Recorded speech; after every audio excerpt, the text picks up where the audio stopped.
Rachmaninoff has been on my mind since I went to the orchestra the other day, not only because it was a very beautiful performance in a very beautiful church and on a really beautiful snowy day, so it was just kind of like the perfect concoction of environmental factors to make it kind of like a romantic evening.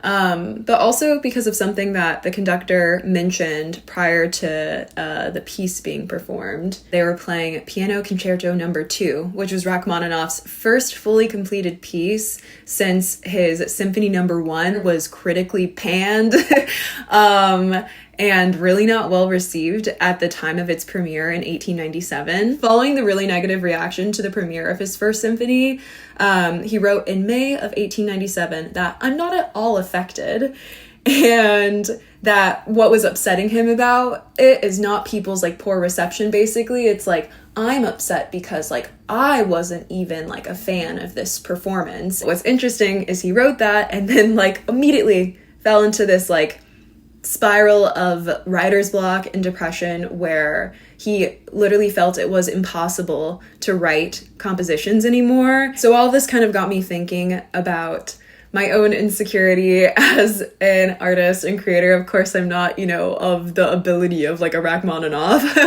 but that doesn't mean that I can't sort of relate to the general stance or positioning that my inner critic is the thing that often gets in the way of my ability to create or express myself, or even like outside of like art and creating things, just even having like conversations with people. It's like you're, getting tongue-tied, not because you don't necessarily have anything to say, but because in your mind you're like already prejudging yourself.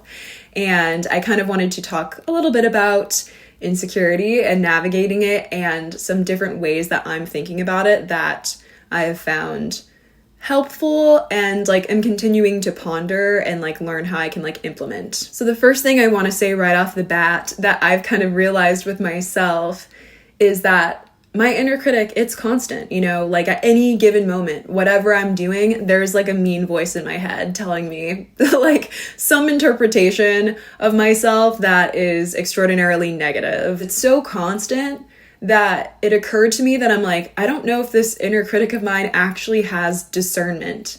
I don't know if I can really trust or believe what it's telling me, not because it's like bad or wrong necessarily to like be able to assess yourself and recognize like areas where you can improve or where you're in the wrong or where you've made mistakes and want to repair them. But just because I'm like, if all you're telling me all the time is that like I'm wrong and bad, then I feel like, again, it's just automatic, then I don't really believe, I guess, that voice is actually like looking at situations like on a case-by-case basis and assessing them with any meaningful like information or data, right? My inner critic is just going in with the assumption like you are wrong and bad, and then like coloring whatever is going on to fit that idea. So that's the first thing, is just acknowledging if there's like a constant voice in your head that is saying mean things to you, that maybe that voice is not itself taking time to step back and assess situations and like think through them logically. And so thus the voice itself is not a logical one. It's just your automatic like thoughts. And it's become such a habit, literally like synapse passing through in your brain, firing off in your brain, that makes these kinds of thoughts come up. They're not really based in anything meaningful. Once I can see that, recognize it as this just automatic part of myself that's like firing off kind of like without any like thoughtfulness, I have an easier time doing a bit of separation from that part of myself. Basically, like looking at all of the facets of like kind of, your internal identity and viewing them not as like one necessarily like cohesive unit of like, I am just this way all the time and like all of this is me, but instead seeing all of the different like things that come up with you in you as parts of yourself. So like there's a true self that's kind of at my core that is kind of like engaging with these parts, and like your inner critic can just be one of those. So starting that degree of separation between you and your inner critic, I think is really crucial, because then now I'm looking at this thing that doesn't feel like, oh, this is me, like this is just my brain and this is who I am and I'm just this really internally bully, mean person to myself. It's no, like I am this true self, whatever that is, like I don't know, but something more grounded and centered, who's able to make decisions with a bit more conscious thought and intention. And now I can see this like inner critic of mine that's like, just yammering away as just a part of me that is coming up, that's speaking up and, trying to get my attention almost, but it's not me. And I think when you're able to separate yourself from it, not only does it help, yes, because you can make, more conscious choices instead of just acting from like a fear place, but I also think it helps me to have like a little bit more empathy for that part of myself, because like everything, it's like all of our kind of qualities that we have, even ones that we think are kind of like negative or maladaptive, like they usually arise within ourselves, like as a form of self-protection and self-preservation. It's like simply our biology to do this. So with my inner critic, I'd have to imagine that, perhaps I learned some of what it's telling me from like my environment, from mean things that like people said to me or whatever, like growing up.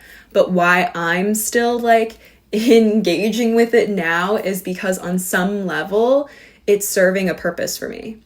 And at least for me personally, I can recognize that my inner critic comes up, stops me totally from creating, just like Rachmaninoff, not to compare myself, but the same idea where it's like that inner critic comes up and then I'm like truly like, I can't write a song, like talking to the camera, like it feels like actually impossible. Like I literally can't get a word out of my mouth. And that's so frustrating because it like gets in the way of the thing I want to do. But also in a way, isn't that protecting me? I don't have to risk like being vulnerable. I don't have to risk expressing myself and being made fun of or being misunderstood, or like this thing that came from my heart and the depths of my soul that I want to share being critically panned and then like feeling really bad about myself from it. My inner critic stops me from ever having to experience and contend with that kind of pain by preventing me from sharing at all. And like, that's not what I want, right? I want to share. I want to create art. I want to connect with people through it. But I can recognize in some like subverted way that it is trying to serve some purpose. But I also think that when the inner critic does come up and it does overtake your brain and you do catch yourself, I guess, like letting it affect you in ways that maybe you thought you were past or that you don't want it to anymore, I think it's really easy to get disappointed and discouraged and kind of like let the inner critic win, in a sense of like when you catch yourself like acting from the place of the inner critic, then it's almost like now you're consciously gonna be the one like critiquing yourself or judging yourself. I had an experience of that recently because I decided to go to my first ever book club. And this was huge for me actually, because with my kind of part of me that doesn't think I'm smart and with the part of me that's my inner critic, they kind of combine into this like really nasty mess of just like, you can't speak, you have nothing to say, you have no opinion. It's like just better to just not have one at all and to say nothing. And that comes up really loudly, especially in group situations, especially in situations where we're meant to kind of exchange ideas. It's incredibly intimidating for me.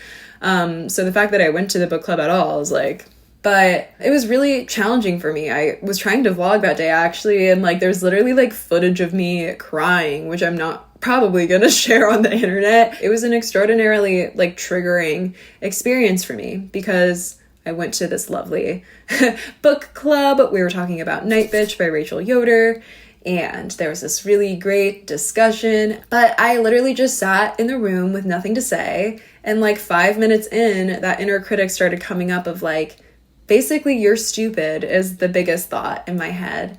And I feel like myself, like whatever part of me that feels like a desire to connect, like wants to be social, just like sucking deep into the back of like my body and like curling up, hiding while I sit there and have like this inner critic like talking over potentially any thoughts that I might have had to share at the book club, and I left feeling so bad about myself. And this is all to say, that was my initial interpretation, is like, basically I failed myself by letting my inner critic really overtake me in this moment and get in the way of my being able to connect with people in the ways that I want to. And that left me with kind of this like third part of dealing with navigating insecurity. And it's sort of a thought experiment. And it's basically, now that I have identified, hey, this inner critic, like maybe it's worth questioning, like maybe what it's telling me is not totally valid all the time. And also it's not all of me, it's just a part of me that's coming up to keep myself safe. Then the third thing is radically accepting that part of me. So that's to say that, what if I never feel totally confident in myself? What if that inner critic voice of mine never completely goes away or quiets? And what if it just continues to come up for the rest of my life, disrupting me in all the things that I want to do? What then? And that was a really important question for me to ask myself, because I realized that even with something like book club, like which I would have never gone to in the past for the exact reasons I've been talking about, why I decided to go is because I realized, like, I've been waiting what feels like my whole life, certainly at least like a decade of my life, for that inner critic to quiet down, to leave me alone, or to, I guess, get on my side and start believing in me and being an advocate for me. And seemingly no matter how much awareness I bring to it, no matter how much work I do on myself and my self-esteem, it's just always there. And so I can continue to wait around to feel confident enough in myself or worthy enough of like sharing things that I want to share with other people, worthwhile enough of a person to connect with others. And I'll be waiting till the day I die to feel totally 100% like good about myself in that way. And so I think I'm just going to have that inner critic chatting in the background, and I'm going to show up anyway. And not just that, but that I'm going to show up, and I'm maybe not even going to show up like as the best version of myself or the way that I want to, or the way that I know I can in scenarios where my inner critic is a little bit quieter, right? And that's so hard, because then I'm like in a situation where not only is my inner critic yelling at me, but I like have examples in my life where I'm like, oh, I've shown up, like I know the way I want to be in the world. I know the way I can be. Like, I know I can show up and be sociable and funny and intelligent and kind and a good listener, because I've done it before. And it's just in this particular scenario where a lot more of my insecurities are being like nudged, I just can't.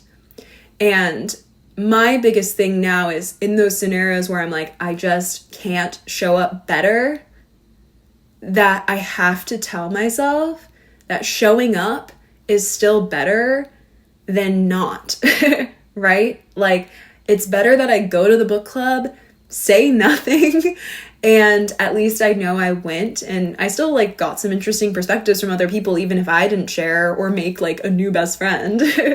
It's better that I went than to have bought the book, read the book, written down thoughts that I had that I maybe wanted to share, and then on the day of book club decided, you know what, I don't think I'm going to go because I always get tongue-tied like this, and like, because I have nothing to say and I'm kind of stupid and like, it's just not worth it. Like, you know what I mean? I would have felt so much worse in my day, and I felt bad. I felt kind of bad after the book club about myself. Like, it took some crying and some processing to come to a place where I feel okay now, but I think I would have felt much worse had I already decided that the things I want to do and experience aren't an option for me because of this part of myself that's trying to protect myself, but that has really just been kicking me down and inhibiting me for years.